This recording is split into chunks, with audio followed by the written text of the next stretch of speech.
srdečne pozdravujem.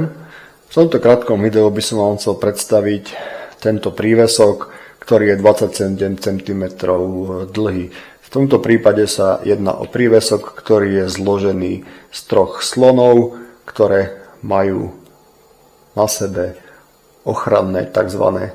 Allahovo oko, vyrobený v kombinácii striebornej a modrej farby. Slony sú dlhodobo považované vo viacerých kultúrach ako symbol šťastia, múdrosti, dlhovekosti, rozvážnosti. V tomto prípade sa jedná o prívesok, ktorý vieme týmto spôsobom zavesiť na nejaký háčik alebo priamo pomocou tejto gumenej časti prilepiť na hladký povrch.